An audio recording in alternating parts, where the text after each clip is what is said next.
Chain of షెకెన్ of facts అను ఈ కార్యక్రమానికి ప్రేమపూర్వకంగా మీకు ఆహ్వానం తెలియజేస్తున్నాను. ప్రకటన గ్రంథం 20వ అధ్యాయంలో 11వ వచనాన్ని మనం చూద్దాం. 11వ వచనంలో తెలియజేస్తున్న రీతిగా ధవలమైన సింహాసనం అనేది ఇక్కడ యోహాను చూస్తూ ఉన్నాడు. ధవలమైన సింహాసనము అంటే తెల్లని స్వచ్ఛమైన తెల్లటి సింహాసనాన్ని చూస్తూ ఉన్నాడు.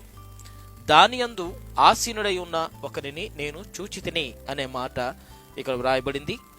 దేవుని యొక్క సింహాసనం యందు ఆసీనుడై ఉన్నవాడు ఎలా ఉంటాడు అనేది ప్రకటన గ్రంథం 1వ అధ్యాయంలో, అలాగే ప్రకటన గ్రంథం 4వ అధ్యాయంలో మనం గమనిస్తే దేవుని యొక్క సింహాసనం మీద దేవుడు ఎలా ఉంటాడు అనే చిత్రపటాన్ని మనం ఇక్కడ చూడవచ్చు.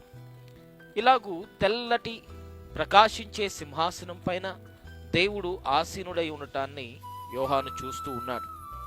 ఇలాగూ తీర్పు అనేది ఈ భూమి మీద దేవుడు చేసే సందర్భంలో, దేవుడు తీర్పు తీర్చే సమయంలో భూమి అలాగే ఆకాశములు దేవుని సముఖము నుండి అవి పారిపోయెను లేక తొలగిపోయెను అనే మాటలు ఇక్కడ మనం చూస్తున్నాం.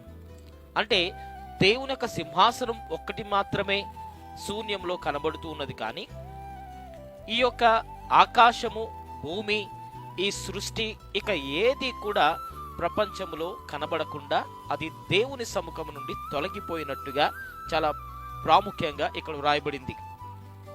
సో తీర్పు తీర్చే సమయముకు భూమి అలాగే ఆకాశము ఇవన్నీ కూడా దేవుని సముఖము నుండి తొలగిపోయాయి అని అంటున్నప్పుడు దేవుడు ప్రక్షాళన, దేవుడు సమస్త సృష్టిని ప్రక్షాళన చేస్తూ ఉన్నాడు. ప్రాముఖ్యంగా ఇదే భూమి దేవుని ద్వారా సృష్టించబడింది. 6వ నెల కనబన్నుగాక అని అన్నప్పుడు దేవుడు 3వ దినమందు ఈ భూమిని సృష్టించాడు. మొట్టమొదటి దినమందు ఆకాశాన్ని దేవుడు సృష్టించాడు. సో భూమి, ఆకాశం దేవుని ద్వారా ఏర్పాటు చేయబడిన ఈ ప్రపంచం అంతయు కూడా దేవుని సన్నిధి నుండి అవి తొలగిపోయాయి. దేవుని సముఖములో ఇక ఉండకుండా అవి కనుమరుగైపోయాయి అనేది చాలా ప్రాముఖ్యంగా ఇక్కడ మనం చూస్తూ ఉన్నాం. సో ఇప్పుడు ఈ భూమి ఆకాశాన్ని దేవుడు తొలగించిన తరువాత తీర్పు సమయంలో దేవుని సింహాసనం ఒక్కటే ప్రత్యక్షపరచబడుతూ ఉన్నది అనేది ప్రాముఖ్యంగా మనం గమనించాలి. దేవుని యొక్క తీర్పును దేవుడు తీరుస్తున్నప్పుడు దేవుని సముఖంలో ఇక ఏది కూడా దేవుని ద్వారా సృష్టించబడినది ఏది కూడా దేవుడు తన కళ్ళ ఎదుట దేనిని ఉంచటం లేదు. వాటన్నిటినీ దేవుడు తీసివేస్తూ ఉన్నాడు. మరి దేవుని సముఖమందు నిలిచి ఉండే వ్యక్తులు లేక దేవుని సముఖములో తీర్పు సమయంలో హాజరవుతున్న ఈ యొక్క ఆత్మల సమూహం అంతయు కూడా ఎక్కడ వారు ఉండబోతూ ఉన్నారు? భూమి అనేది లేదు, ఆకాశం అనే సృష్టి, ఈ ప్రపంచం లేదు. మరి ఎక్కడ వారందరూ దేవుని సముఖంలో ఉండబోతున్నారు అంటే శూన్యములో ఈ యొక్క సింహాసనం అనేది కనబడబోతుంది. అదే శూన్యములో మనుషులందరూ కూడా దేవుని సముఖమున నిలిచి ఉండబోతూ ఉన్నారు. ఇప్పుడు సింహాసనం మీద ఆసీనుడై ఉన్నవాడు తీర్పు తీర్చే సమయాన్ని దేవుడు ఏర్పాటు చేసినట్టుగా, ఆ తీర్పు తీర్చే సమయంలో భూమి ఆకాశములన్నీ కూడా దేవుని సముఖం నుండి తొలగిపోయినట్టుగా బైబిల్ గ్రంథంలో మనం చూస్తున్నాం. ఈ తీర్పు తీర్చే సమయాన్ని దేవుడు నిర్ధారించాడు, దేవుడు నిర్ణయించాడు. బైబిల్ గ్రంథాన్ని బట్టి మనం చూద్దాం. అపోస్తల కార్యాల గ్రంథంలో 17వ అధ్యాయం, అపోస్తల కార్యాల గ్రంథంలో 17వ అధ్యాయంలో 30 అలాగే 31వ వచనాన్ని నేను చదువుతున్నాను. ఆ అజ్ఞాన కాలములను దేవుడు చూచి చూడనట్టుగా ఉండెను. ఇప్పుడైతే అంతటను అందరును మారు మనస్సు పొందవలెను అని మనుషులకు ఆజ్ఞాపించుచున్నాడు. 31వ వచనాన్ని నేను చదువుతున్నాను. బైబిల్ గ్రంథం ఉన్నవారు తెరచి అపోస్తల కార్యాల గ్రంథం 17వ అధ్యాయం 31వ వచనాన్ని చూడండి. ఎందుకనగా, గమనించండి, ఎందుకనగా తాను నియమించిన మనుషుని చేత నీతిని అనుసరించి భూలోకమునకు తీర్పు తీర్చబోయేడి ఒక దినమును, గమనించండి, భూలోకమునకు తీర్పు తీర్చబోయేడి ఒక దినమును దేవుడు నిర్ణయించి ఉన్నాడు. గమనించండి, చాలా స్పష్టంగా ఈ భూమికి, ఆకాశానికి, భూమి మీద ఉన్న ప్రజలందరికీ తీర్పు తీర్చే దినమును దేవుడు నిర్ణయించాడు. ఇది దేవుని ద్వారా తీర్పు దినము అనేది ఏర్పాటు చేయబడుతూ ఉన్నది. ఆ తీర్పు తీర్చే సమయానికి దేవుని సముఖములో నుండి ఈ ఆకాశము, భూమి దేవుని ఎదుట నిలవకుండా అవి తొలగిపోతూ ఉన్నాయి. తిరిగి ప్రకటన గ్రంథం 20వ అధ్యాయంలో 11వ వచనంలో వ్రాయబడిన రీతిగా ఆ సింహాసన ఆసీనుడైన వాడు ఎప్పుడైతే తీర్పు తీర్చే రీతిగా తన్ను తాను సిద్ధపరచుకున్నాడో, ఎప్పుడు దేవుడు సింహాసనం మీద కూర్చుంటున్నాడు, ఎప్పుడు దేవుడు సింహాసనం మీదే ఉన్నాడు, భూమి ఆకాశములు కూడా అలాగే ఉన్నాయి. కానీ దేవుడు తీర్పు తీర్చే సమయాన్ని, ఆ దినమును దేవుడు నిర్ణయించాడు కదా.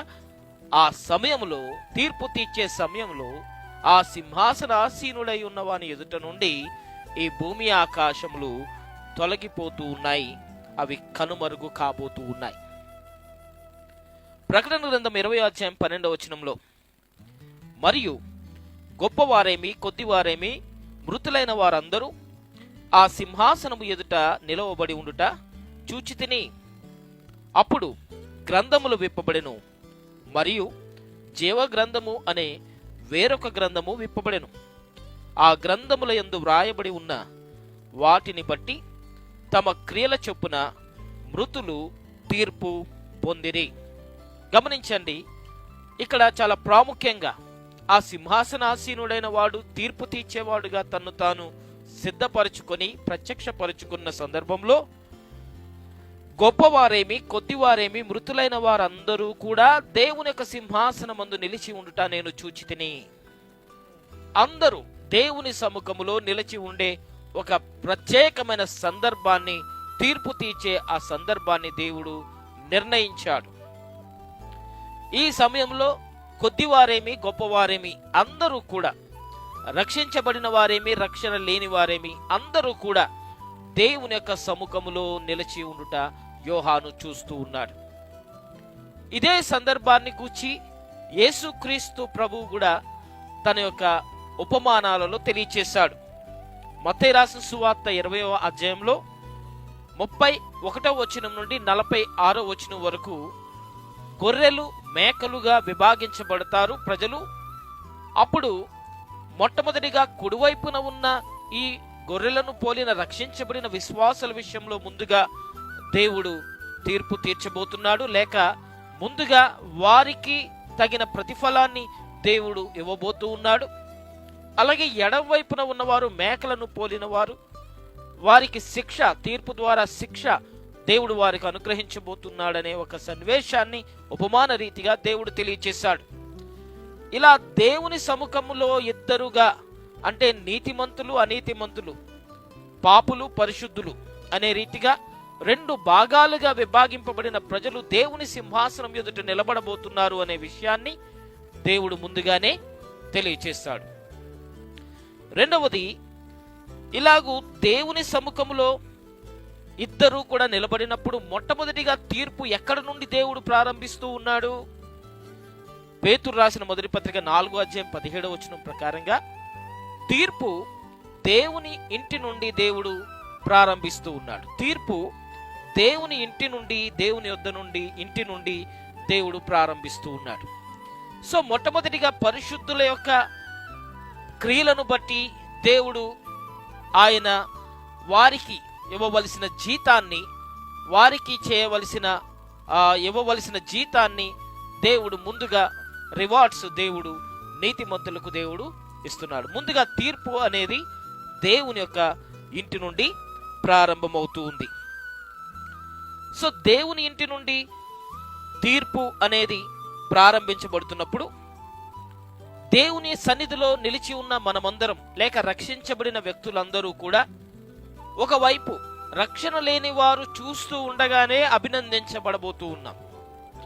రక్షణ లేని వారు ఒక పక్క, నరకానికి వెళ్ళటానికి సిద్ధంగా ఉన్నవారు ఒక పక్క, వారు చూస్తూ ఉండగానే దేవుని ద్వారా అభినందించబడే రీతిగా దేవుడు తీర్పు దినాన్ని నిర్ణయించాడు.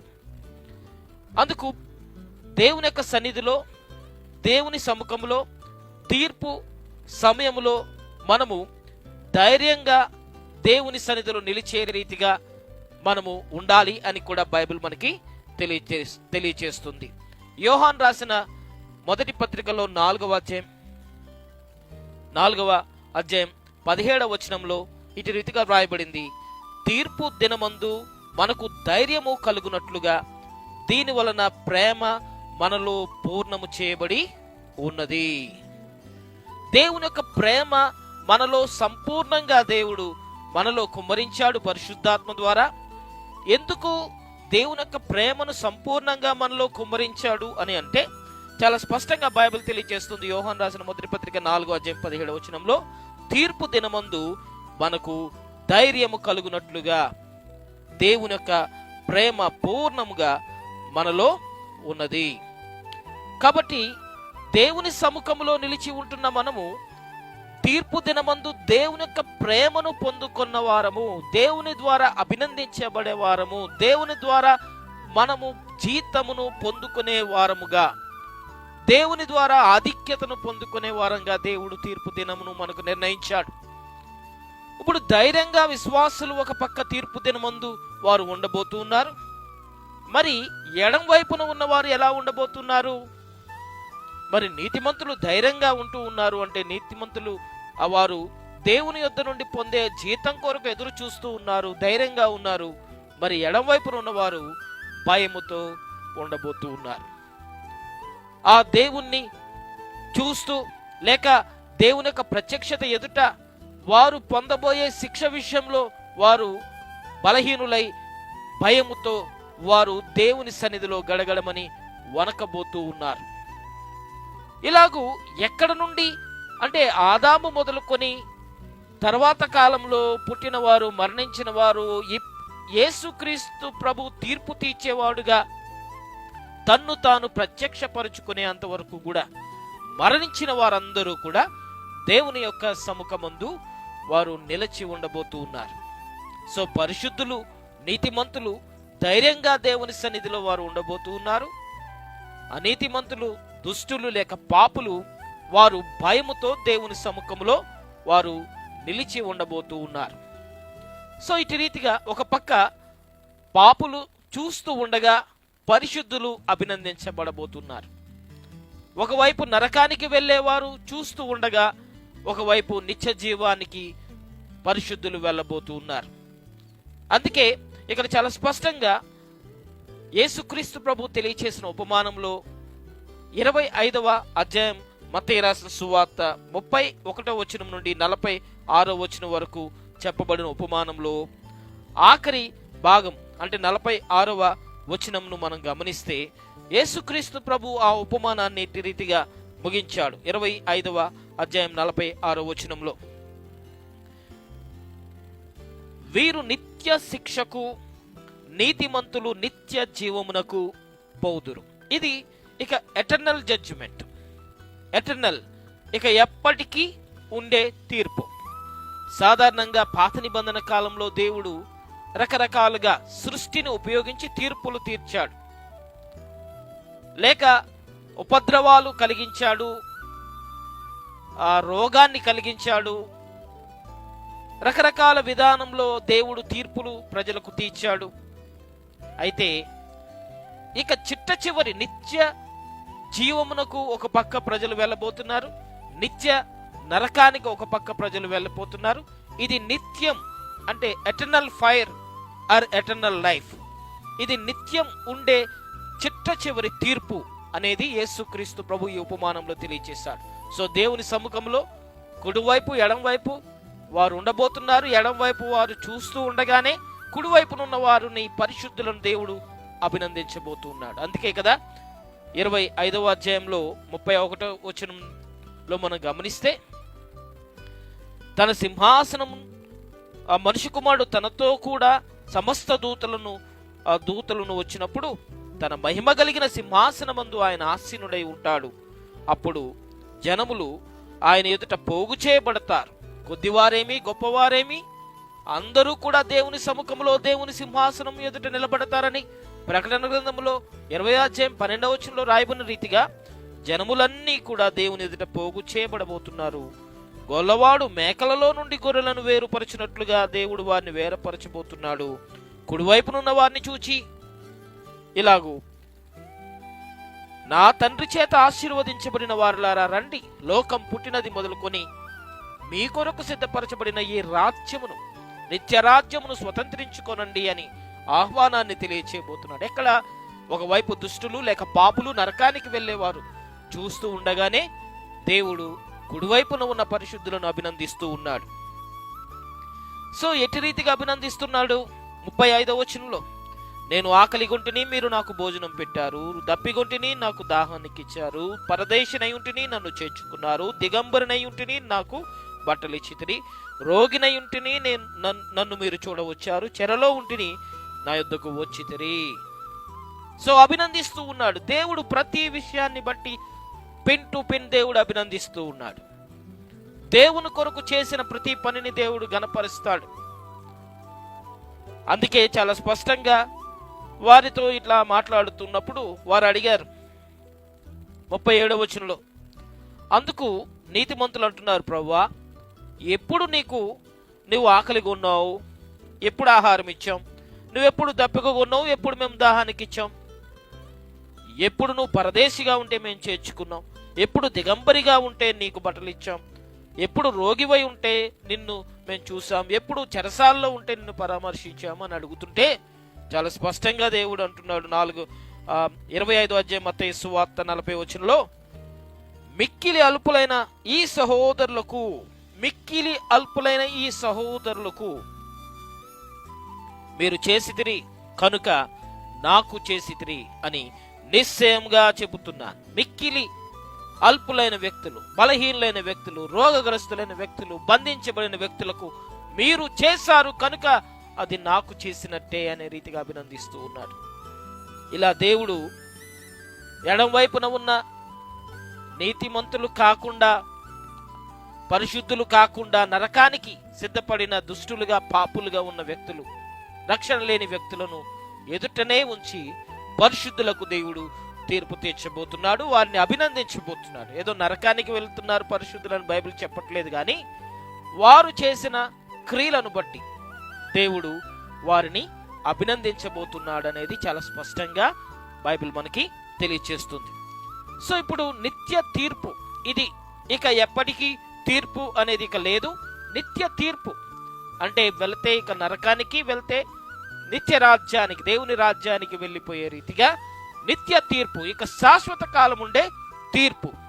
కాబట్టి ఈ చిట్ట చివరి తీర్పు దినము కొరకు ప్రతి ఒక్క వ్యక్తి సిద్ధపడుతున్నాడు. ప్రతి వ్యక్తి ఈ తీర్పులో పాలిభాగస్తుడిగా ఉండబోతున్నాడు. ఎవరు కూడా మినహాయింపు లేదు. అందరూ కూడా ఈ తీర్పు సమయంలో దేవుని సముఖమందు నిలబడబోతున్నారు.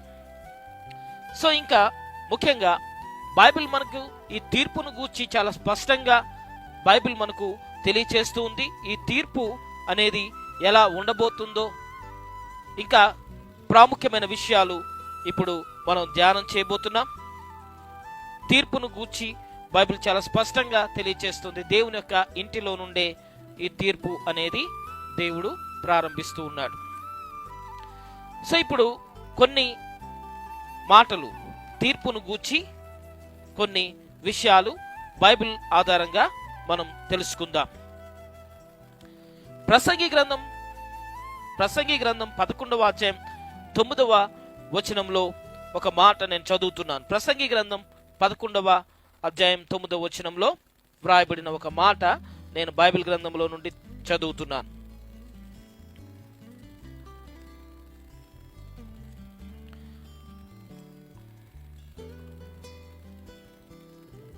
యవనుడా, నీ యవనమందు సంతోషించుము, నీ యవన కాలమందు నీ హృదయము సంతుష్టిగా ఉండనిమ్ము, నీ కోరిక చొప్పున నీ దృష్టి యొక్క ఇష్టము చొప్పున ప్రవర్తించుము. అయితే వీటన్నిటిని బట్టి దేవుడు నిన్ను తీర్పులోనికి నిన్ను తెచ్చును అని జ్ఞాపకం ఉంచుకో. చాలా స్పష్టంగా బైబిల్ తెలియజేస్తుంది. వీటన్నిటిని బట్టి అంటే ప్రజల యొక్క సంతోషాన్ని బట్టి, లేక ప్రజల యొక్క దుఃఖాలు బట్టి, లేక వారు చేసిన ప్రతి క్రియను బట్టి దేవుడు తీర్పులోనికి వాటన్నిటిని తీసుకొస్తాడు. అంటే ప్రతి క్రియను దేవుడు లెక్కల్లోనికి, తీర్పులోనికి తీసుకురాబోతున్నాడు. ఇప్పుడు దేవుడు ఏది అడుగుతాడు, ఏది అడగడు? దేనిని బట్టి దేవుడు తీర్పు తీరుస్తాడు అంటే అన్నిటిని బట్టి దేవుడు తీర్పు తీరుస్తాడు. అందుకే ఉదాహరణగా తీర్పు సందర్భంలో చాలా ప్రాముఖ్యమైన మాటలు మాట్లాడాడు. నేను ఆకలి కొంటే అన్నం పెట్టారు, దప్పికొంటే నీళ్ళు ఇచ్చారు, వస్త్రం లేకపోతే వస్త్రం ఇచ్చారు, రోగినై ఉంటే చూడటానికి వచ్చారు, చెరసాల్లో ఉంటే నన్ను పరామర్శించారు. ఇలా ప్రతి విషయాన్ని పర్టికులర్గా పిన్ టు పిన్ ఎందుకు ఆ ప్రాముఖ్యమైన విషయాలు మాట్లాడుతున్నాడు అంటే దేవుడు ప్రతి విషయంలో లెక్క అడగబోతూ ఉన్నాడు కనుక ప్రతిదీ తీర్పులోనికి తీసుకొస్తాడని బైబిల్ తెలియచేస్తుంది. ప్రతి విషయంలో మనం పుట్టినది మొదలుకొని ఈ లోకాన్ని వదిలిపెట్టే అంత కాలమానంలో మనం చేసిన ప్రతి క్రియను దేవుడు లెక్కల్లోనికి తీసుకొస్తున్నాడు. ఏది కూడా దేవుడు వదిలిపెట్టడం లేదు, ప్రతిదీ తీర్పులోనికి తీసుకొస్తాడని చాలా స్పష్టంగా బైబిల్ మనకు తెలియచేస్తుంది.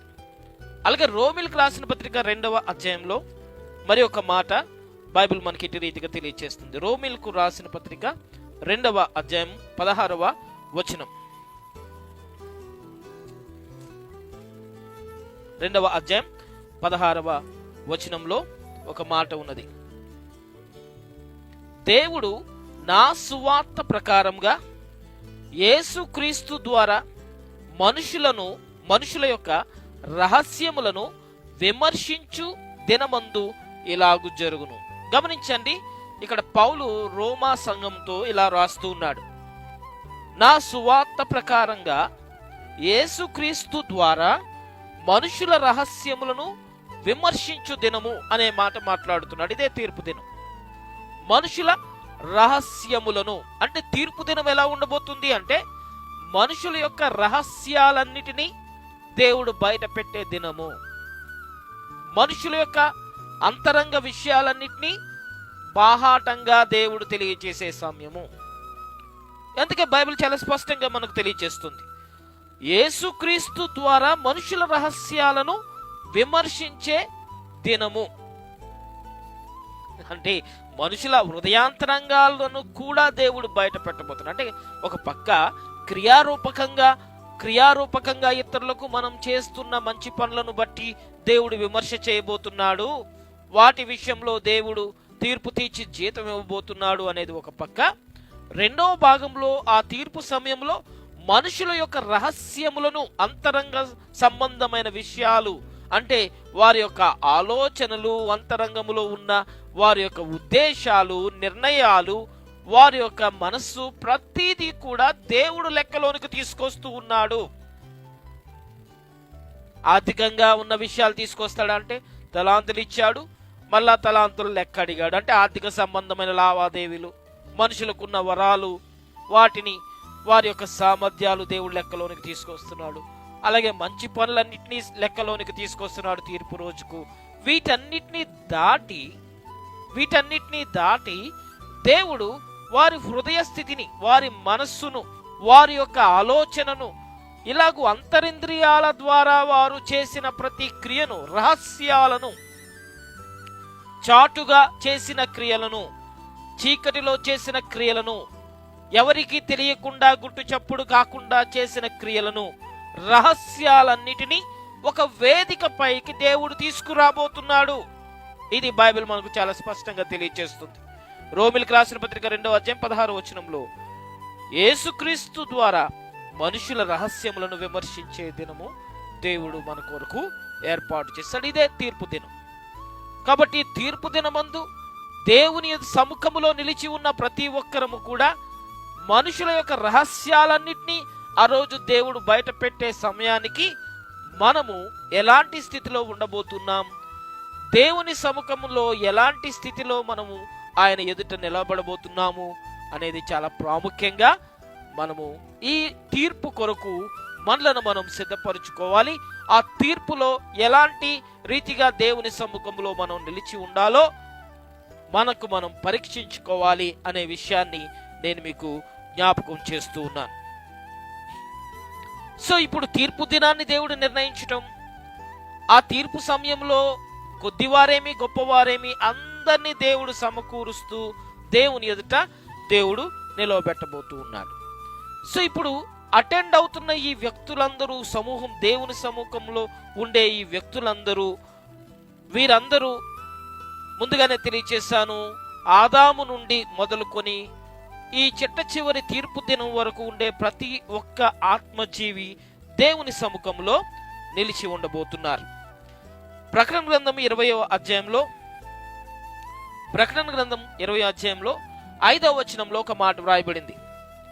ఆ 1000 సంవత్సరములు గడిచి వరకు కడమ మృతులు బ్రతుకలేదు అనే మాట వ్రాయబడింది. సో 1000 సంవత్సరములు గడిచేంత వరకు కడమ మృతులు బ్రతకలేదు అంటే 1000 ఏండ్ల పరిపాలన కాలంలో 7 ఏండ్ల శ్రమల కాలం తర్వాత 1000 ఏండ్ల పరిపాలన యేసుక్రీస్తు ప్రభు భూమి మీద చేస్తున్న కాలంలో ఇంకా ఈ భూమి మీద అనేకులు బ్రతుకుతారు. ఆ 1000 సంవత్సరాల కాలంలో కొందరు యెరూషలేములో ప్రత్యేకంగా యేసుక్రీస్తు ప్రభుతో పాటు ఆయన రాజ్య సంబంధులుగా భూమి మీద ఉంటే, ఆ 1000 సంవత్సరాల కాలంలో రక్షణ లేని వారు యెరూషలేము చుట్టూ భూప్రపంచంలో అన్ని దేశాలలో ప్రజల మనుగడ సాగిస్తారు. అయితే అప్పటి వరకు 1000 సంవత్సరాల కాలం ముగించబడేంత వరకు కూడా ఎవరైతే చనిపోతారో వారందరూ కూడా ఎప్పుడు బ్రతుకుతారు అంటే తీర్పు సమయానికి వారు బ్రతుకుతారు. సో ఇప్పుడు అదే విషయాన్ని బైబిల్ మనకి ఇలా తెలియచేస్తుంది. ఆ తీర్పులో పాలిభాగస్తులు అవుతున్న వ్యక్తులను గూర్చి బైబిల్ ఇలా తెలియచేస్తుంది. ప్రకటన గ్రంథం 20వ అధ్యాయం 13వ వచనంలో, సముద్రము తనలో ఉన్న మృతులను అప్పగిస్తుంది, పాతాళము తనలో ఉన్న మృతులను అప్పగించెను, మరణమును పాతాళ లోకమును వాటి వశంలో ఉన్న మృతులను అప్పగించెను, వారిలో ప్రతివాడు తన క్రియల చొప్పున తీర్పు పొందెను. గమనించండి, ఇది 2వ పునరుద్ధానం. గమనిస్తే మొదటి పునరుద్ధానం పొందిన వ్యక్తులకు 2వ పునరుద్ధానం పొందిన వ్యక్తులకు మధ్య వ్యత్యాసం ఉన్నది. ప్రకటన గ్రంథం 20వ అధ్యాయం 5వ వచనంలో 1000 సంవత్సరములు గడిచి వరకు కడమ మృతులు బ్రతకలేదు అని చెబుతూ ఇదియే మొదటి పునరుద్ధానం అని అన్నాడు. మొదటి పునరుద్ధానం అనేది ఎవరు అంటే రక్షించబడిన వ్యక్తుల కొరకు మొట్టమొదటిగా ప్రథమ ఫలముగా దేవుని సముఖములో రక్షించబడిన వ్యక్తుల కొరకు వ్రాయబడిన విషయాలు. మొదటి పునరుద్ధానంలో పాలిభాగస్తులైన వ్యక్తులు ఎవరు అంటే రక్షించబడిన వారు అనేది అర్థమవుతుంది. మరి తీర్పు సమయంలో 2వ పునరుద్ధానం పొందే వ్యక్తులు ఎవరు అంటే తీర్పు కొరకు, నిత్య నరకం కొరకు సిద్ధపడే వ్యక్తుల కొరకు అనేది 2వ పునరుద్ధానం మనకు తెలియచేస్తుంది. సో ఇప్పుడు 1000 సంవత్సరాల తర్వాత ఇంకొక పునరుద్ధానం ఉన్నది. ఆ పునరుద్ధాన కాలంలో ఎవరు పునరుద్ధానంలో అవబోతున్నారు అంటే లోకం పుట్టినది మొదలుకొని భూప్రపంచంలో మనుగడ సాగించి మరణించిన వ్యక్తులందరూ కూడా ఆ 2వ పునరుద్ధానంలో పాలిభాగస్తులుగా ఉండబోతూ ఉన్నారు. అందుకే వారందరినీ గూర్చి వారు కూడా యేసుక్రీస్తు ప్రభువుని చూడబోతున్నారు తీర్పు తీర్చేవాడుగా అనే విషయాన్ని గూర్చి బైబిల్ చాలా స్పష్టంగా ఇటు రీతిగా మనకు తెలియచేస్తుంది. యోహాన్ రాసిన ఈ యొక్క ప్రకటన గ్రంథంలో 1వ అధ్యాయంలో 7వ వచనంలో ఇటు రీతిగా వ్రాయబడింది, ఇదిగో ఆయన మేఘారూఢుడై వచ్చుచున్నాడు, ప్రతి నేత్రము ఆయనను చూచును, ఆయనను పొడిచిన వారును చూచెదరు, భూజనులందరూ ఆయనను చూచి రొమ్ము కొట్టుకొందురు అనే మాట వ్రాయబడింది. ఇది ప్రత్యక్షంగా తీర్పు సమయంలో దేవుడు నేను దేవుడను, తీర్పు తీర్చేవాడను అని తన్ను తాను కనపరుచుకొనబోతున్నాడు. అందుకే చాలా స్పష్టంగా ప్రతి నేత్రము ఆయనను చూచును అంటే తీర్పు సమయంలో తీర్పు తీర్చేవాడుగా ఆయన రాబోతున్నాడు కనుక ఆయనను చూచిన వారు రొమ్ము కొట్టుకుంటారు. ఎవరైతే తీర్పులో నరకానికి వెళ్ళబోతున్నారో వారందరూ ఆయనను చూచి, అందుకే అక్కడ ఒక మాట రాయబడింది, ఆయనను పొడిచిన వారు అంటే ఇలాగూ పాత నిబంధన కాలం నుండి క్రొత్త నిబంధన కాలం వరకు కూడా ప్రతి ఒక్కరూ కూడా భూజనులందరూ ఆయనను చూచి రొమ్ము కొట్టుకునే సందర్భం అనేది రాబోతున్నది. ఇది తీర్పు తీర్చే సందర్భం కాబట్టి బ్రతుకుతారు. అలా చనిపోయిన వ్యక్తులందరూ బ్రతుకుతారు. బ్రతికిన వారందరూ దేవుని సముఖంలో నిలబడతారు. అప్పుడు యేసుక్రీస్తు ప్రభువును చూస్తారు. చూచిన వ్యక్తులందరూ కూడా ప్రతి నేత్రం భూజనులందరూ, పుట్టి చనిపోయిన వారందరూ ఆయనను చూస్తారు. చూచి రొమ్ము కొట్టుకుంటారు. ఇటు రీతిగా దేవుని సముఖంలో అందరూ కూడా ఆయన సముఖమందు నిలిచి తీర్పులో పాలిభాగస్తులు అవుతారు అనే విషయం చాలా స్పష్టంగా బైబిల్ మనకు తెలియచేస్తుంది. అయితే ఈ తీర్పులో ప్రధానంగా అందరూ పాలిభాగస్తులు అవుతున్నారు. ఆయన తీర్పు తీర్చే విధానాన్ని గురించి కూడా బైబిల్ మనకు చాలా స్పష్టంగా తెలియచేస్తుంది. ప్రకటన గ్రంథం 20వ అధ్యాయంలో 12వ వచనంలో రాయబడిన రీతిగా మధ్య భాగంలో అప్పుడు గ్రంథములు విప్పబడెను. ఎప్పుడు? కొద్దివారేమి గొప్పవారేమి మృతులైన వారందరూ కూడా దేవుని సముఖంలో రెండవ పునరుద్ధానంలో వారు పాలిభాగస్తులు అవుతూ ఉన్నారు. ఆ మృతులైన వారందరూ కూడా దేవుని ఎదుట నిలిచి ఉన్నప్పుడు అప్పుడు గ్రంథములు విప్పబడెను. మరియు జీవ గ్రంథము అనే వేరొక గ్రంథము కూడా విప్పబడెను. ఆ గ్రంథముల యందు వ్రాయబడి ఉన్న ప్రకారముగా తమ క్రియల చొప్పున మృతులు తీర్పు పొందిరి. గ్రంథములు విప్పబడెను అనే మాట చాలా స్పష్టంగా వ్రాయబడింది కదా. గ్రంథములు విప్పబడెను. ఆ గ్రంథములలో వ్రాయబడినట్టుగా తీర్పు తీర్చబడుతున్నది. గ్రంథములు, జీవ గ్రంథం ఇవి వేరు గ్రంథములు, విప్పబడిన గ్రంథములు, జీవ గ్రంథం ఇది వేరుగా ఉన్న విషయాలు. ఒకే ఒక గ్రంథం జీవ గ్రంథము కాదు, గ్రంథములు విప్పబడెను అనే మాట చాలా స్పష్టంగా బైబిల్లో రాయబడింది. సో ఇప్పుడు గ్రంథములు విప్పబడినాయి. ఆ గ్రంథములలో రాయబడినట్టుగా వారి క్రియలను బట్టి తీర్పు తీర్చబడుతున్నది. వేరొక గ్రంథం జీవ గ్రంథం అనేది విప్పబడింది.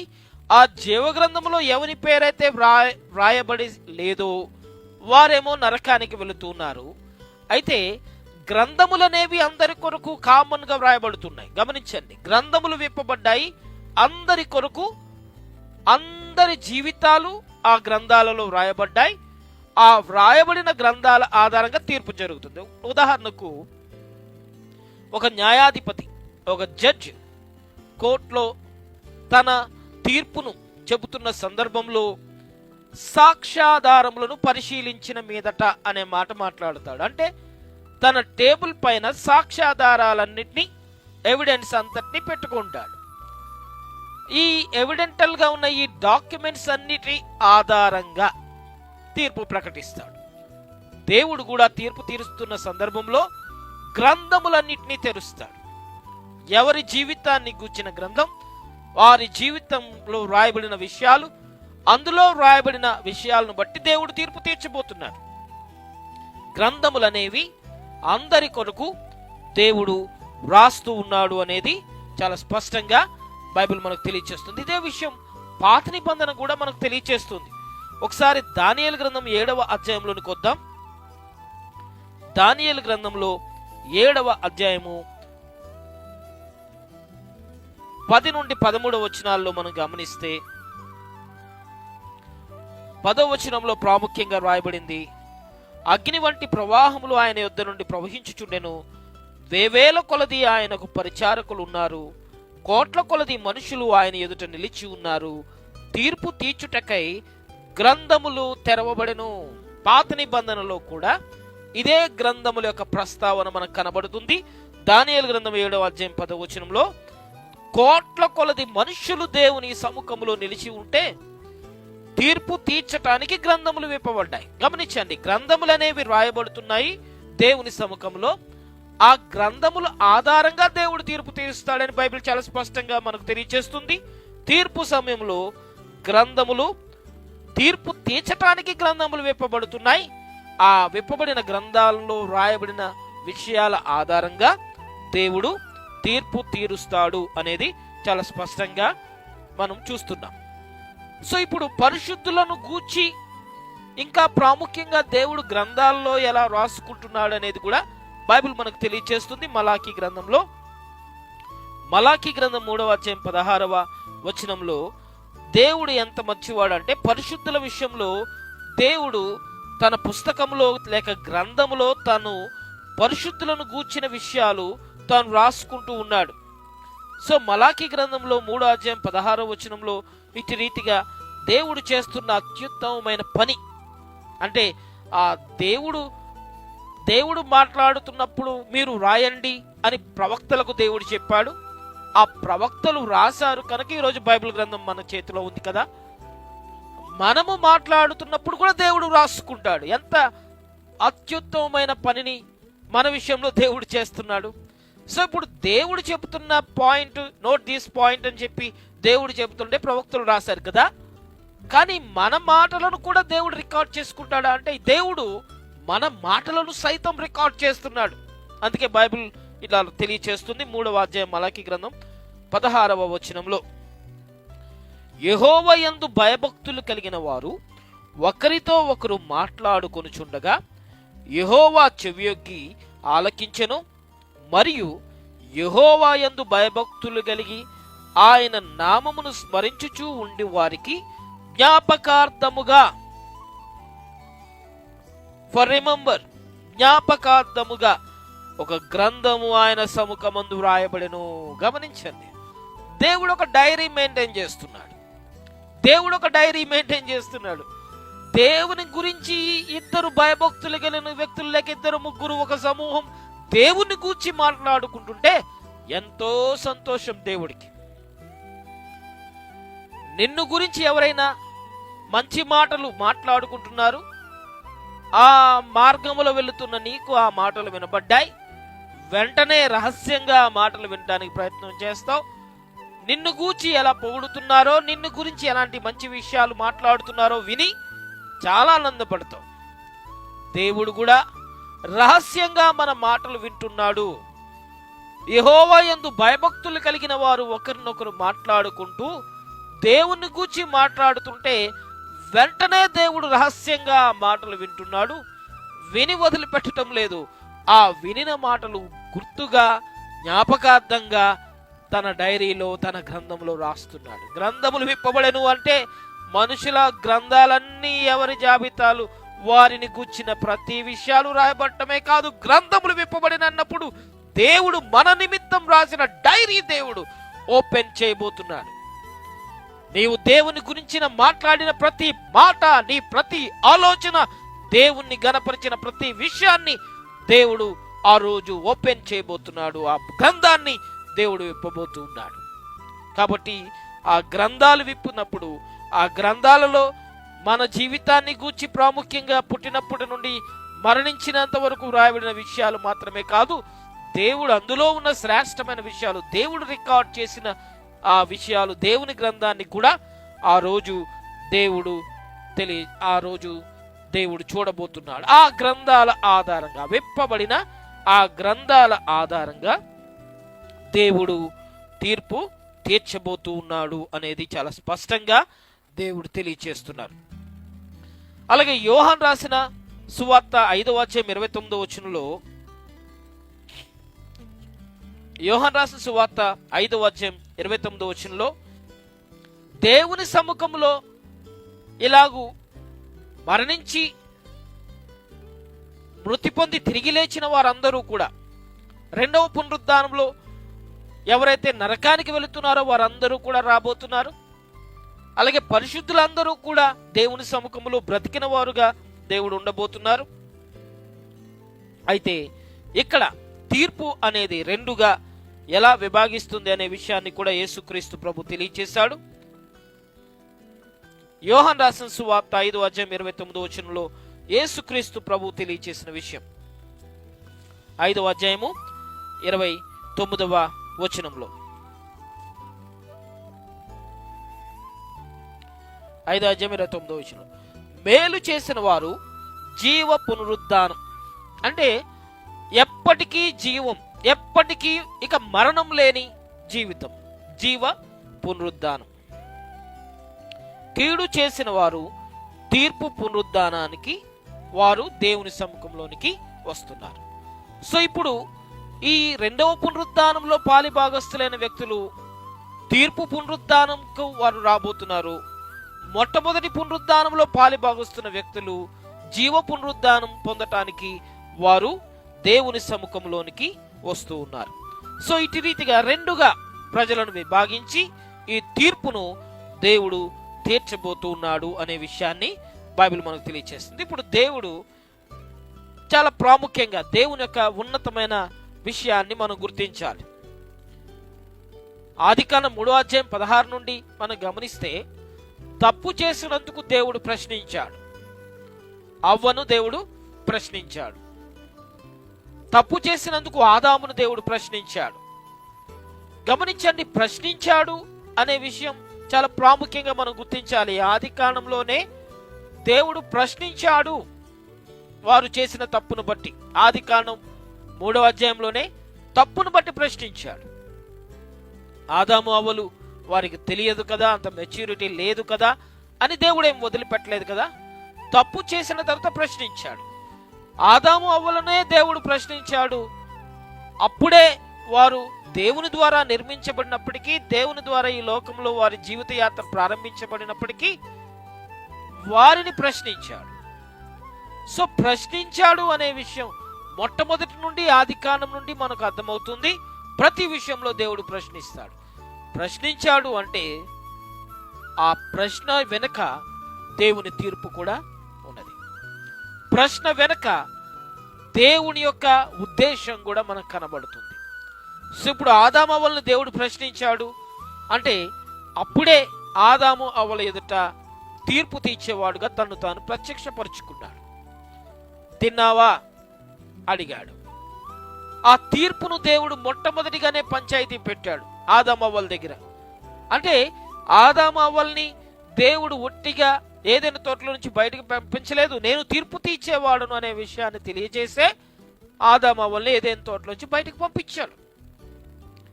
సో ఈ భూమి మీద ఉన్న ప్రతి ఒక్కరికి దేవుడు ఒక విషయం తెలియజేస్తున్నాడు. దేవుడు తీర్పు తీర్చేవాడుగా ఆది నుండి దేవుడు తన్ను తాను ప్రజలకు కనపరుచుకుంటూ ఉన్నాడు. సో చిట్ట చివరి దినమందు తీర్పు తీర్చేవాడుగా తన్ను తాను కనపరుచుకొని ఇక ఎటర్నల్ జడ్జిమెంట్ అంటాం, శాశ్వత కాల తీర్పు. అది నిత్య నరకమైన కావచ్చు, అది నిత్య జీవాన్ని కలిగించే దేవుని రాజ్యమైన కావచ్చు. సో తీర్పు తీర్చేవాడుగా దేవుడు తను తాను కనపరుచుకున్నాడు. అంటే దేవుడు ఎంత ఉన్నతమైన వాడు. తీర్పు తీర్చే స్థితిలో దేవుడు ఉన్నాడు, ప్రశ్నించే స్థితిలో దేవుడు ఉన్నాడు, ఇలా తినవద్దు అనే రీతిగా ఆజ్ఞాపించే రీతిగా దేవుడు ఉన్నాడు. అంటే ఆది నుండి కూడా దేవుడు అధికారం కలిగిన వాడు అనేది బైబిల్ ఆధారంగా ఆదికాండం నుండి దేవుడు తెలియజేశాడు. దేవుడు అధికారం కలిగిన వాడు కాబట్టి తినొద్దు అని ఆజ్ఞాపించాడు. ఈ మంచి చెడ్డలు తెలివినిచ్చే వృక్ష ఫలాన్ని తినొద్దు అని దేవుడు ఆజ్ఞాపించాడు. ఆజ్ఞాపించాడు అంటే అధికారం కలిగిన వాడు.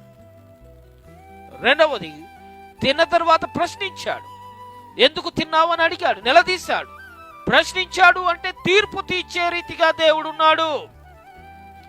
ఎవని క్రియలను బట్టి వానికి దేవుడు తీర్పు తీరుస్తాడని బైబిల్ ప్రకారంగా ఆది నుండి ఆదాము అవ్వల నుండి ఆ ప్రారంభాన్ని దేవుడు ప్రారంభించాడు.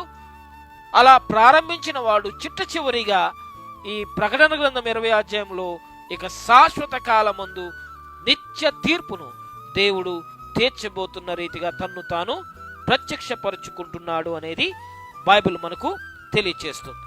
సో దేవుని ఎదుట ప్రతి విషయాన్ని దేవుడు రికార్డ్ చేస్తున్నాడు. ఆ రికార్డ్ చేయబడిన ప్రతి విషయాన్ని దేవుడు తీర్పులోనికి తీసుకొస్తున్నాడు. అందుకే 20వ అధ్యాయం ప్రకటన గ్రంథంలో 12వ వచనంలో చాలా స్పష్టంగా వ్రాయబడింది ఏమిటంటే, క్రింది భాగంలో ఆ గ్రంథముల యందు వ్రాయబడి ఉన్న వాటిని బట్టి తమ క్రియల చొప్పున మృతులు తీర్పు పొందిరి.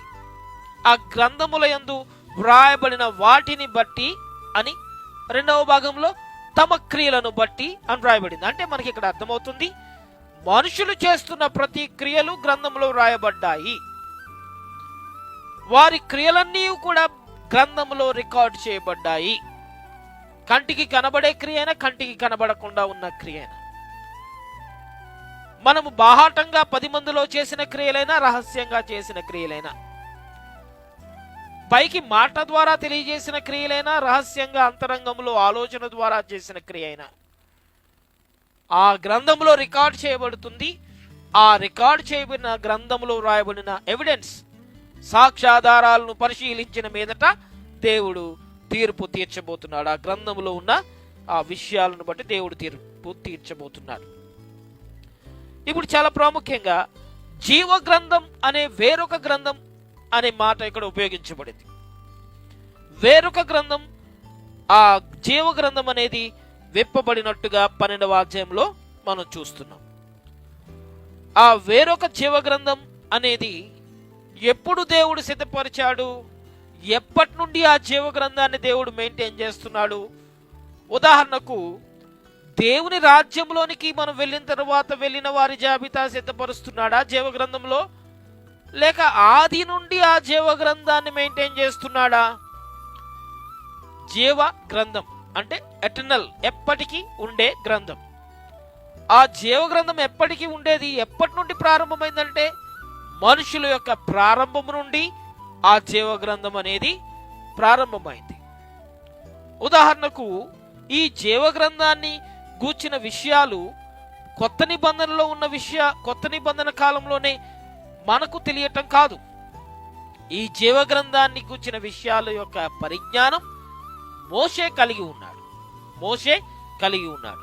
గమనించండి, నిర్గమకాండంలో 32వ అధ్యాయం 33వ వచనంలో మనం గమనిస్తే, దేవుని ఎదుట పాపము చేసిన ఇశ్రాయేలు ప్రజలను దేవుడు చంపేస్తాను, అరణ్యంలో వారిని నాశనం చేస్తాను అని అంటున్న సందర్భంలో నిర్గమకాండం 32వ అధ్యాయం 33వ వచనంలో చాలా స్పష్టంగా దేవుని సముఖంలో ప్రార్థన చేస్తున్నప్పుడు మోషే ఇలా అంటున్నాడు, నా పేరు తుడిచిపెట్టేసి, ఎక్కడ?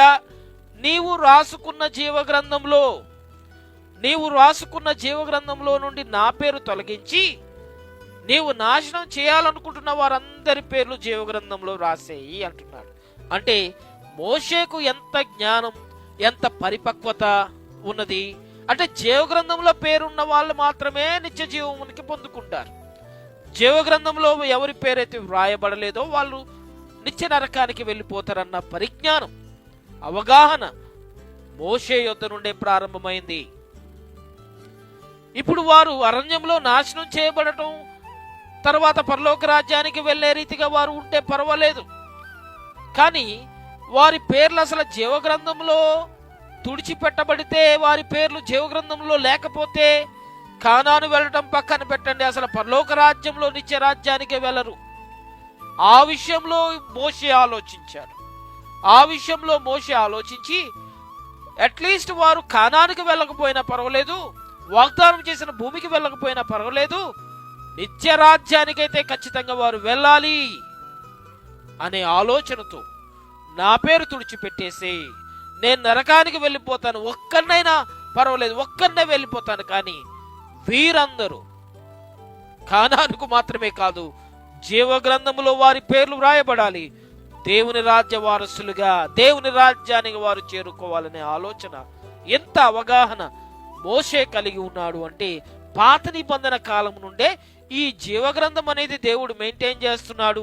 ఆ గ్రంథంలో ఎవరి పేరైనా లేకపోతే నరకానికి వెళ్ళిపోతారు, ఉన్నవారే మాత్రమే దేవుని రాజ్యానికి వస్తారనే అవగాహన పాత నిబంధనలోనే అది ఉన్నది అనే విషయం మోషే మాటల ప్రార్థన ద్వారా మనకు అర్థమవుతూ ఉంది. రెండవ భాగంలో కీర్తన గ్రంథంలో దావీదుకు కూడా ఈ పరిజ్ఞానం ఉన్నది. కీర్తన గ్రంథములో 69వ అధ్యాయంలో దావీదు రాసిన కీర్తన భాగంలో ఈ మాటను ప్రస్తావిస్తూ ఉన్నాడు. 69వ అధ్యాయంలో 28వ వచనంలో ఇలా రాయబడింది, జీవ గ్రంథములో నుండి వారి పేరు తుడిచిపెట్టుము, నీతిమంతుల పట్టిలో వారి పేర్లు వ్రాయొద్దు. సో ఇక్కడ ఎవరైతే దుష్టులుగా నీతిమంతులుగా కాకుండా పాపులుగా ఉంటున్నారో వారి పేర్లన్నీ కూడా జీవగ్రంథములో నుండి వారి పేర్లు పెట్టేసేయి, నీతిమంతుల పేర్లు ప్రత్యేకంగా నీ జీవగ్రంథంలో రాసి ఉంచు అనే మాట మాట్లాడుతున్నాడు. అంటే ఇక్కడ పరిజ్ఞానం చూడండి, అంటే దుష్టుల పేర్లు జీవగ్రంథంలో నుండి తుడిచిపెడతాడు దేవుడు. ఎవరి పేర్లైతే దేవుడు నిలిచి ఉండేటట్టుగా ఉంచుతాడో ఆ పేర్లు జీవగ్రంథంలో ఉంటాయి, వారు మాత్రమే దేవుని రాజ్యానికి వెళ్తారు అనే రీతిగా దావీదు కూడా ఇలాంటి పరిజ్ఞానం కలిగి ఉన్నాడు. సో జీవగ్రంథం వరకు వెళ్ళి దావీదు మాట్లాడుతున్నాడంటే ఈ లోకానుసారమైన శిక్ష అనుభవించడం మాత్రమే కాదు, నువ్వు జీవగ్రంథంలో ఒకవేళ పేరు తుడిపేస్తే నరకానికి కూడా వెళ్ళిపోయి వారు శిక్ష అనుభవిస్తారు కదా అనే అంత డీప్గా దావీదు ఆలోచిస్తున్నాడు. అంటే శిక్ష అనేది ఈ లోకంలో వారు ఏదో నష్టాన్ని చవి చూడటమో, రోగగ్రస్తులు అవటమో, తెగులు రావటమో కాదు. శిక్ష అనేది ఎలా రావాలంటున్నాడు? పాపులకు నరకానికి వెళ్ళిపోయే రీతిగా వారి పేర్లు జీవగ్రంథములో తుడిచిపెట్టేయాలి అనే రీతిగా కూడా మాట్లాడుతున్నాడు. అంటే జీవగ్రంథంలో దేవుడు పేర్లు రాసి ఉంచాడు. అయితే అందరూ పరలోక రాజ్యానికి వెళ్లే రీతిగా జీవగ్రంథంలో అందరూ పేర్లు రాయబడ్డాయి. కానీ ఎవరైతే దేవునికి వ్యతిరేకంగా ఉన్నారో వారి పేర్లు తుడిచిపెట్టబడుతూ ఉన్నాయి. ఇది మనం గుర్తించాలి. అందరూ దేవుని రాజ్యం కొరకు ఏర్పాటు చేయబడ్డారు. ఆ జీవగ్రంథంలో అందరి పేర్లను దేవుడు రికార్డ్ చేసుకున్నాడు. కానీ ఎవరైతే దేవునికి వ్యతిరేకంగా ఉన్నారో వారి పేర్లు దేవుడు తుడిచిపెట్టుతున్నాడు అనే విషయం కూడా బైబిల్ ఆధారంగా మనకు అర్థమవుతుంది. ఇది యేసు ప్రభు మాట్లాడిన మాటల ఆధారంగా కూడా తెలియచేస్తాను. ప్రకటన గ్రంథంలోనికి వద్దాం. ప్రకటన గ్రంథం 3వ అధ్యాయంలో ఇది జీవగ్రంథాన్ని గూర్చి యేసుక్రీస్తు ప్రభు నేరుగా మాట్లాడుతున్న మాట. 3వ అధ్యాయంలో 5వ వచనంలో మనం గమనిస్తే, జయించువాడు అలాగున తెల్లని వస్త్రములను ధరించుకుంటాడు, జీవగ్రంథములో నుండి అతని పేరు ఎంత మాత్రము తుడిచిపెట్టక నా తండ్రి ఎదుటను ఆయన దూతల ఎదుటను అతని పేరును ఒప్పుకుంటానంటున్నాడు. అంటే అందరి పేర్లను దేవుడు జీవగ్రంథంలో రాస్తున్నాడు. ఎవరైతే జయించిన వారుగా, యేసు ప్రభువునందు విశ్వాసం ఉంచిన వారుగా, దేవుని పట్ల విశ్వాసం కలిగిన వారుగా ఉంటున్నారో వారి పేర్లు దేవుడు తుడిచిపెట్టడం లేదు. వారి పేర్లు తుడిచిపెట్టగా నేను తండ్రి ఎదుట దూతల ఎదుట ఒప్పుకుంటాను అంటున్నాడు. సో జీవగ్రంథం అనేది ఎప్పటికీ ఉండే పుస్తకం కదా. ఎప్పటికీ ఉండే పుస్తకంలో ఎవరి పేరు ఉంటుంది, ఎవరి పేరు ఉండటం లేదు. ఎవరైతే జయించేవారుగా, విశ్వాసమును కలిగిన వారుగా, రక్షించబడిన వారుగా ఉంటున్నారో వారందరి పేర్లు దేవుడు తుడిచిపెట్టకుండా ఉంచుతున్నాడు. ఎవరైతే రక్షణ లేకుండా దేవుడికి వ్యతిరేకంగా ఉంటున్నారో, విశ్వాసం లేని వారుగా ఉంటున్నారో వారి పేర్లను దేవుడు తుడిచిపెట్టేస్తున్నాడు. అందుకు ఈ తీర్పు సమయంలో ఎవరి పేర్లు ఎప్పటికీ చిరస్థాయిగా ఉండబోతున్నాయి, ఎవరి పేర్లు మధ్యలో అవి తుడిచిపెట్టబడ్డాయి అనే పరిశీలన అనేది తీర్పు దినమందు జరగబోతూ ఉంది. కాబట్టి చాలా స్పష్టంగా ఈ యొక్క జీవగ్రంథాన్ని గూర్చి 20వ అధ్యాయం ప్రకటన గ్రంథంలో చాలా ప్రత్యేకంగా ఈ మాట వ్రాయబడింది. 20వ అధ్యాయంలో ప్రకటన గ్రంథంలో 15వ వచనంలో ఎవని పేరైనను జీవగ్రంథమందు వ్రాయబడినట్టుగా కనబడని ఎడల. గమనించండి, అందరి పేర్లు రాయబడ్డాయి. అందరి పేర్లు దేవుడు పరలోక రాజ్యానికి వారసులు అవడానికి అందరి పేర్లను దేవుడు జీవగ్రంథంలో ఆల్రెడీ రికార్డ్ చేసి ఉంచాడు. ఇప్పుడు పరిశీలన జరుగుతుంది. ఎవరి పేరు ఉన్నది, ఎవరి పేరు లేదు అనే పరిశీలన తీర్పు రోజు జరుగుతుంది. ఎవని పేరైనను జీవగ్రంథమందు వ్రాయబడినట్టుగా కనబడకుండా తుడిచిపెట్టబడితే, రిజల్ట్ వచ్చినప్పుడు ఎవరు పాస్ అయ్యారో ఎవరు ఫెయిల్ అయ్యారో ఎలా తెలుస్తుంది?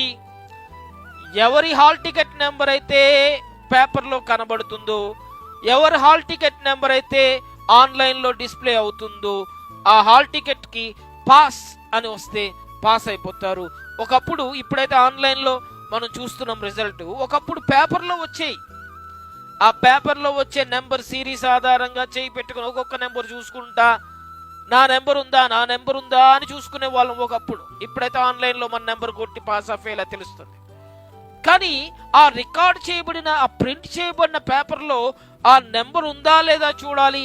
ఆ నెంబర్ లేదు అంటే ఫెయిల్ అయిపోయినట్టు, ఆ నెంబర్ ఉన్నదంటే పాస్ అయినట్టు. ఇది తీర్పు రోజు కూడా వ్రాయబడిన పేర్లందరివి ఉంటున్నాయా లేవా అనే పరిశీలన. జీవ గ్రంథములో, దేవుడు సముఖంలో వ్రాయబడిన గ్రంథములో పేర్లన్నీ కూడా వ్రాయబడ్డాయి. ఆ వ్రాయబడిన పేర్లలో నుండి కొన్ని మిస్ అయిపోతున్నాయి, తుడిచిపెట్టబడబోతున్నాయి. ఆ తుడిచిపెట్టబడిన పేర్లేమిటి, ఉన్న పేర్లేంటి అనే పరిశీలన ఆ రోజు జరుగుతున్నది. ఎవని పేరైనా, అందుకే చాలా స్పష్టంగా 20వ అధ్యాయంలో 15వ వచనంలో రాయబడింది, ఎవని పేరైనను జీవగ్రంథమందు ఉన్నట్టుగా, వ్రాయబడి ఉన్నట్టుగా కనపడని ఎడల వాడు అగ్నిగుండంలోనికి పడవేయబడతాడు. కాబట్టి జీవగ్రంథములో ఎవరి పేరు ఉంటుంది, ఎవరి పేరు ఉండదు అనే పరిశీలన తీర్పు రోజు జరగబోతుంది. ఒకవేళ ఎవరి పేరైనా జీవగ్రంథములో వ్రాయబడి ఉన్నట్టుగా తుడిచిపెట్టబడకుండా, అది ఒకవేళ ఉంటే దేవుని రాజ్యానికి వెళ్తాడు. ఒకవేళ రాయబడకుండా తుడిచిపెట్టబడిన రీతిగా ఉంటే వాడు నరకానికి వెళ్ళిపోతాడు. ఇలాంటి చాలా ప్రాముఖ్యమైన విషయాలు తీర్పు రోజు దేవుడు అందరి సముఖంలో తీర్పు సమయంలో పేరు ఉన్నదా లేదా అనే పరిశీలన జరగబోతున్నది. ఆ పేర్లు ఎవరైతే ఉంటున్నాయో వారు పరలోక రాజ్యంలోనికి, జీవగ్రంథంలో రాయబడిన వారు, వారి పేర్లు జీవగ్రంథంలో ఉంటే వారు దేవుని రాజ్య వారసులు అవుతున్నారు. లేకపోతే ఆ జీవగ్రంథంలో పేరు లేకపోతే వారు నరకానికి వెళ్ళిపోబోతూ ఉన్నారు.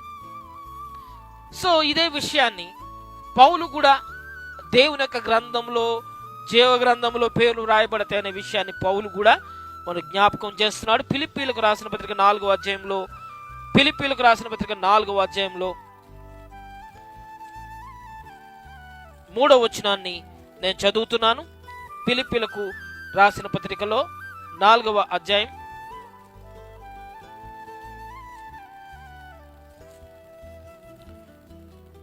3వ వచనం.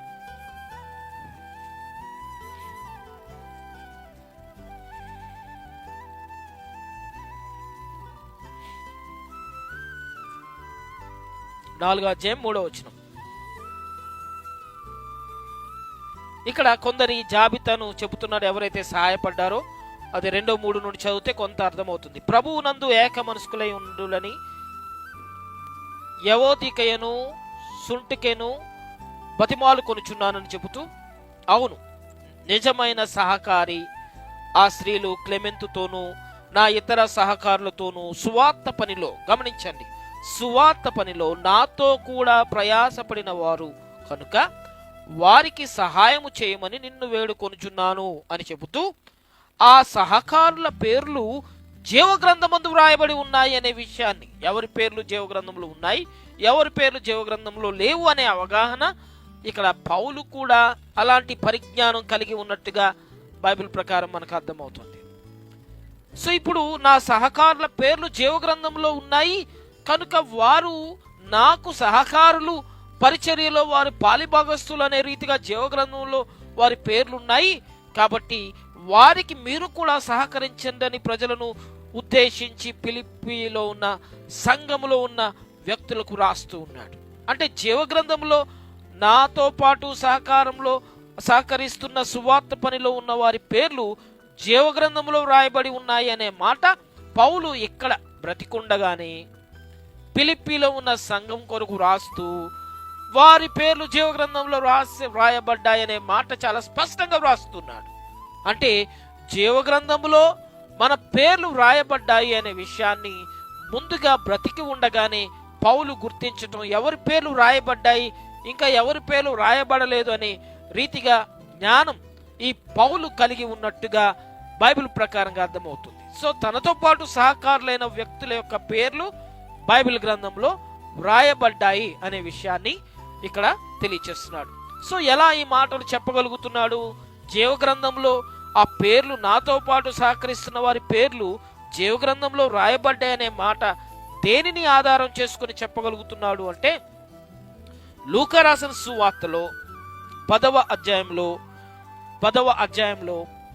17 నుండి 20 వచనాలు మనం గమనిస్తే 70 మంది శిష్యులు యేసుక్రీస్తు ప్రభు దగ్గరకు తిరిగి వచ్చి, దయ్యములు నీ నామమున మాకు లోబడుతున్నాయని చెబుతూ సంతోషిస్తున్న సందర్భంలో 20వ వచనంలో యేసు ప్రభు ఇలా అన్నాడు, అయినను దయ్యములు మీకు లోబడుచున్నవని సంతోషింపక మీ పేర్లు పరలోకమందు వ్రాయబడి ఉన్నవని సంతోషించండి. ఎందుకు భయపడుతుంది దయ్యం? ఎందుకు మీకు భయపడింది దయ్యం? ఎందుకు దయ్యాలు మీ మాటకు లోబడ్డాయి? ఎందుకు మీరు పొమ్మంటే ఎందుకు పోయాయి దయ్యాలు? మీ పేరు జీవగ్రంథంలో వ్రాయబడి ఉన్నదన్న సంగతి వాటికి తెలుసు. మీ పేరు జీవగ్రంథంలో వ్రాయబడి ఉన్నది కనుక మిమ్మలను ఎదురు ప్రశ్నించడానికి, మీ మాటను తీసేయటానికి, మీ మాటకు అవిధేయత చూపించడానికి ఇక ఆస్కారం లేదు కనుక దయ్యములు మీకు లోబడి వెళ్ళిపోయాయి. కాబట్టి ఇదంతటి గల కారణం ఏంటి? జీవగ్రంథంలో మీ పేరు రాయబడింది. జీవగ్రంథంలో మీ పేరు ఉన్నదన్న విషయం దయ్యాలకు తెలుసు. కాబట్టి మారు మాట మాట్లాడకుండా దయ్యాలు వెళ్ళిపోయినాయి. సార్ గమనించండి పిల్లరా, చాలా మంది దయ్యానికి భయపడే వ్యక్తులు ఈ మాటలు వింటున్నారేమో. నీకు తెలుసో తెలీదో నీ పేరు జీవగ్రంథంలో ఉన్నదన్న విషయం నిన్ను శోధించే దయ్యానికి తెలుసు నువ్వెవరో. నిన్ను వెంటాడుతున్న దయ్యానికి తెలుసు నువ్వెవరో. నీ గొప్పతనం ఏంటో, దేవుడు నీకు ఇచ్చిన ఆధిక్యత ఏంటో. జీవగ్రంథంలో నీ పేరు ఉన్నదంటే నువ్వెంత ధైర్యంగా ఉండాలి? జీవగ్రంథంలో నీ పేరు రికార్డు దేవుడు చేసినప్పుడు నువ్వు ఎలా ఉండాలి? ఎంత ధైర్యంగా ఉండాలి? ఎందుకు దయ్యాలు భయపడుతున్నాయని చెప్తున్నాడు? దయ్యములు మీకు లోబడుతున్నాయని సంతోషించొద్దు. అవి ఎందుకు భయపడుతున్నాయి, ఎందుకు లోబడుతున్నాయి? జీవగ్రంథంలో మీ పేరు రాయబడింది కనుక మీకు లోబడుతున్నాయి. కాబట్టి దయ్యాలు వెళ్ళిపోతున్నందుకు మీరు సంతోషించాలా? జీవగ్రంథం ముందు మీ పేరు వ్రాయబడి ఉన్నందుకు సంతోషించాలా? గమనించండి. జీవగ్రంథములో దేవుని పరిచర్య చేసేవారు, జీవగ్రంథములో దేవుని వెంబడించేవారు, వారి పేర్లు వ్రాయబడ్డాయి. జీవగ్రంథములో దేవుని పట్ల విశ్వాసం కలిగిన భక్తి పరుల పేర్లు జీవగ్రంథంలో దేవుడు తుడిచిపెట్టకుండా వ్రాసి ఉంచాడు కనుక దయ్యాలు వెళ్ళిపోతున్నాయి. అదే ఉద్దేశంతో, అదే ప్రత్యక్షతతో పౌలు చెబుతున్నాడు, నాకు సహకారం చేస్తున్న వ్యక్తులు, సువార్త పనిలో పనిచేస్తున్న వ్యక్తుల పేర్లు జీవగ్రంథంలో వ్రాయబడ్డాయి అనే విషయం పౌలు తెలియజేస్తున్నాడు ఫిలిప్పీ సంఘంతో. సో ఇటు రీతిగా జీవగ్రంథంలో దేవుడు పేర్లు రాసి ఉంచాడు అనే సంగతి నీకు తెలిసినా తెలియకపోయినా నీ శత్రువుకు తెలుసు బాగా. కాబట్టి నిన్ను శోధిస్తాడు. నీ శత్రువుకు తెలుసు బాగా నీ పేరు జీవగ్రంథంలో ఉంది. నువ్వు ఎటర్నల్ లైఫ్ కి already you are decided to go to eternal life అనే విషయం సాతానుకు తెలుసు. అందుకే సాతాను నిన్ను శోధిస్తాడు. నిత్య జీవంలో నుండి నరకానికి తీసుకెళ్లే కెపాసిటీ వాడికి లేదు. పరలోక రాజ్యానికి వెళ్లకుండా నరకానికి నిన్ను తీసుకుని వెళ్ళిపోయే రీతిగా అతని దగ్గర ఎలాంటి శక్తి సామర్థ్యాలు లేవు. కానీ ఈ లోకంలో నిన్ను కృంగదీయటానికి, బాధ పెట్టడానికి, అవమానపరచడానికి, బలహీనపరచడానికి వానికి అధికారం ఉన్నది. అయితే నువ్వు ఇప్పుడు ధైర్యంగా ఉండాలి. నీ పేరు జీవగ్రంథంలో ఉన్నప్పుడు వాడు నీకు లోబడతాడు. నీ పేరు జీవగ్రంథంలో ఉన్నందుకు వాడు నీ ఎదుట తలదించుతాడు. అందుకే బైబిల్ చెప్తుంది, నువ్వు దేవునికి లోబడి ఉండండి, అప్పుడు మీరు అపవాదిని ఎదిరిస్తే వాడు ఏం చేస్తాడు? పారిపోతాడు. నీ గవర్నమెంట్ వేరు, నీ ఐడి కార్డు వేరు. మన ఇండియా దేశంలో ఆధార్ ఐడి అందరికీ ఉంది కదా, అలా ప్రపంచ దేశాలందరికీ కంట్రీ ఐడి అనేది అందరికీ నంబర్స్ ఉన్నాయి. నీకు కూడా పరలోక రాజ్యంలో ఉండే సిటిజన్షిప్ నెంబర్ దేవుడు డిక్లేర్ చేశాడు. సిటిజన్షిప్ గా నీ పేరు పరలోక రాజ్యంలో ఉన్న గ్రంథంలో రాసేస్తాడు. You are citizen of the heaven. ఈ లోకానికి సంబంధించిన వ్యక్తివి కాదు. కాబట్టి నీ మాటకు శత్రువుగా ఉన్న సాతాను లోబడాల్సిందే. నీ మాటకు దయ్యం తలదించాల్సిందే. ఇప్పుడు దయ్యానికి భయపడుతున్న వ్యక్తులందరూ గుర్తించండి, నీ పేరు పరలోక రాజ్యంలో రిజిస్టర్ చేయబడింది. You are the citizen of the heaven. నువ్వెందుకు తలదించుతావు? నువ్వెందుకు భయపడతావు దయ్యానికి? మనం భయపడే వ్యక్తులం కాదు. దేవుని రాజ్యంలో, దేవుని సముఖంలో, పరలోక రాజ్యంలో మన పేరు జీవగ్రంథంలో వ్రాయబడింది. అందుకు మనము సిటిజన్, పరలోక రాజ్యం యొక్క పౌరసత్వాన్ని కలిగిన వ్యక్తులము. ఈ విషయాన్ని మనం గుర్తించాలి. సో ఇటు రీతిగా యేసుక్రీస్తు ప్రభు చాలా స్పష్టంగా పరలోక రాజ్యంలో మన పేరు రాయబడుతుంది అనే విషయాలు చాలా స్పష్టంగా మనకు తెలియచేశాడు. అలాగే ఈ జీవగ్రంథాన్ని గుర్చిన అవగాహన పాత నిబంధన కాలం నుండి కూడా పరిశుద్ధులకు ఇచ్చారు. అలాగే కొత్త నిబంధన కాలంలో కూడా జీవ గ్రంథాన్ని గూర్చిన పరిపక్వత, అలాంటి జ్ఞానం పౌలు కూడా కలిగి ఉన్నాడు అనే విషయాన్ని మనం గమనిస్తున్నాం. సో ఇటు రీతిగా నేను ముగింపులోనికి వస్తూ ఉన్నాను. దేవుని సముఖంలో దేవుని యొక్క తీర్పు ఎదుట నిలిచి ఉంటున్న మనందరికీ కూడా ఆ గ్రంథములో వ్రాయబడిన ఆ విషయాలను బట్టి దేవుడు మనకు ప్రతిఫలాన్ని అనుగ్రహించబోతున్నాడు. అంటే ఎవిడెంటల్గా దేవుడు రికార్డ్ చేసుకున్న విషయాలన్నీ దేవుడు పరిశీలన చేసి నీకు ఎంతవరకు రావాలో, ఎంతవరకు నీకు ఆధిక్యత రావాలో, ఎంతవరకు నీవు ధనాన్ని పొందుకుంటావో, ఎంతవరకు నీవు ఆశీర్వాదం పొందుకోవాలో ఈ గ్రంథాల ఆధారంగా డిసైడ్ చేయబడుతుంది. మనుషులు నీ ముందు కొట్టిన డప్పు బట్టి, మనుషులు నీ ముందు ఊదిన బాకా బట్టి, మనుషులు ప్రపంచంలో నిన్ను గూర్చిన పొగడిన మాటలు బట్టి కాదు, జీవ గ్రంథం ఇంకా విప్పబడిన గ్రంథాల ఆధారంగా పరిశీలన జరిగిన తరువాత నీకు రావాల్సిన రివార్డ్ అనేది పరలోక రాజ్యంలో దేవుడు ఇవ్వబోతూ ఉన్నాడు. కాబట్టి ఇలాగూ దేవుని సముఖములో ఆ విప్పబడిన గ్రంథాల ఆధారంగా నీ వాస్తవ స్థితి, నీ రహస్య స్థితి, నీ క్రియా విధానం, నీవు చేసిన క్రియలను బట్టి ప్రతిదీ దేవుడు పరిశీలన చేసిన తరువాత దేవుడు నీ యొక్క ఆ డేటా అంతటిని పరిశీలన చేసిన తరువాత అప్పుడు నీకు ఎంతవరకు రావాలో అంత ఆశీర్వాదం, అంత ఘనత, హెచ్చింపు, అలాంటి రివార్డు దేవునికి ఇస్తాడు. ఉదాహరణకు మీకు అర్థమయ్యే భాషలో చెప్తున్నా. ఆన్లైన్లో నువ్వు లోన్ అప్లై చేస్తున్నావు. నీ పాన్ కార్డు డేటా, నీ నేమ్, నీ పాన్ కార్డు, నీ ఐడి ప్రూఫ్ అన్ని సబ్మిట్ చేసావు. కొంచెం సేపు ఇలా బఫర్ అవుతుంది, కొంచెం సేపు ఇలా తిరుగుతుంది, వెరిఫైయింగ్ యువర్ డీటెయిల్స్ అంటుంది, వెరిఫైయింగ్ యువర్ డీటెయిల్స్, వెరిఫైయింగ్. మనం టెన్షన్గా చూస్తూ ఉంటాం, వెరిఫైయింగ్. ఫైనల్గా నీ రిజల్ట్ వస్తుంది. వెరిఫై అయిపోయిన తర్వాత నీకు లోన్ అప్లికబుల్లా, నీకు లోన్ ఇవ్వటానికి ఎలిజిబిలిటీ ఉందా లేదా, నీకు అప్రూవా కాదా, ఈ తిరిగి ఫైనల్గా నీ రిజల్ట్ వచ్చేస్తుంది. ఒకవేళ లోన్ వస్తే ఎంతవరకు నీకు లోన్ ప్రీ అప్రూవల్ వస్తుంది, ప్రీ అప్రూవల్ ఎంతవరకు నువ్వు తీసుకోవడానికి కెపాసిటీ ఉంది, నీ ఎలిజిబిలిటీ ఎంతవరకు లోన్ ఇవ్వచ్చు అనే ఆ ఎలిజిబిలిటీ ప్రీ అప్రూవల్ నీకు వస్తుంది. సో దేవుని సముఖంలో కూడా ఈ డేటా అంతా కూడా బఫర్ అవుతుంది. ప్రతి డేటా పరిశీలన చేయబడుతుంది. పరిశీలన చేయబడిన ఈ డేటా అంతా కూడా తిరిగి అన్ని పుస్తకాల ఆధారంగా ఫైనల్ జడ్జిమెంట్ రాబోతుంది. ఆ ఫైనల్ జడ్జిమెంట్లో నీకు ఎంత అప్రూవల్ అయింది, దేవుని సముఖంలో నీవు ఘనత, దేవుని రాజ్యంలో నీవు దేవుని ద్వారా అభినందించబడే రీతిగా ఎంత నీకు అప్రూవ్ అయింది అనే విషయం పరలోక రాజ్యంలో మనకు తెలుస్తుంది. కాబట్టి దేవుని ద్వారా మనం ఘనపరచబడటానికి బ్రతకాలి. దేవుని ద్వారా నమ్మకమైన మంచి దాసురాలని దేవుని ద్వారా అభినందించబడే బ్రతుకు మనం బ్రతకాలి. యేసు ప్రభు ముందే తెలియజేశాడు కదా, పరలోక రాజ్యంలో ధనాన్ని మీరు సమకూర్చుకోండి, అక్కడ సంపాదించండి, ఇక్కడ కాదు అన్నాడు. ఈ లోక సంబంధమైన పేరు ప్రఖ్యాతులు, ఈ లోక సంబంధమైన ధనానికి బదులుగా పరలోక సంబంధమైన పేరు ప్రఖ్యాతులు, పరలోక సంబంధమైన ధనాన్ని సంపాదించడానికి దేవుడు మనల్ని పిలిచాడు. కాబట్టి దేవుని ద్వారా అభినందించబడాలి అంటే, దేవుని ద్వారా మెప్పు పొందాలి అంటే, ప్రతి ఆలోచన దేవుడు రికార్డ్ చేస్తున్నప్పుడు, ప్రతి క్రియ దేవుడు రికార్డ్ చేస్తున్నప్పుడు ఇవన్నీ పరిశీలన చేసిన మీదట, ఇవన్నీ విప్పబడిన గ్రంథాల ఆధారంగా నీ జీవితం, నీ పేరు మీద వ్రాయబడిన గ్రంథాన్ని పరిశీలన చేయటం, దేవుడు నీ గురించి వ్రాసిన విషయాలు పరిశీలన చేయటం, వీటన్నిటి ఆధారంగా దేవుడు తీర్పు తీర్చబోతున్నాడు. సో జీవగ్రంథంలో నీ పేరుంటే నువ్వు దేవుని రాజ్యానికి వారసుడుగా మార్చబడతావు, వారసురాలుగా మార్చబడతావు. చాలా సంతోషం. ఆ దేవుని రాజ్యంలోనికి నువ్వు వచ్చిన తరువాత నీ స్థితి ఏంటి, దేవుని రాజ్యంలో నీకు రావాల్సిన ఘనత ఏంటి, నీకు రావాల్సిన జీతం ఎంత, దేవుని ద్వారా కలిగే హెచ్చింపు ఎంత, ఈ ప్రతిదీ కూడా ఈ డాక్యుమెంట్స్లో దేవుడు రికార్డ్ చేసిన బుక్స్లో దేవుడు ప్రిజర్వ్ చేశాడు. ఆ ఆధారంగా, ఆ పుస్తకాలలో వ్రాయబడిన ఆధారంగా దేవుడు నీకు ఘనత ఇవ్వబోతున్నాడు. కాబట్టి నువ్వు ఒక మంచి పని చేయి, అది దేవుని గ్రంథంలో రికార్డ్ చేయబడే రీతిగా.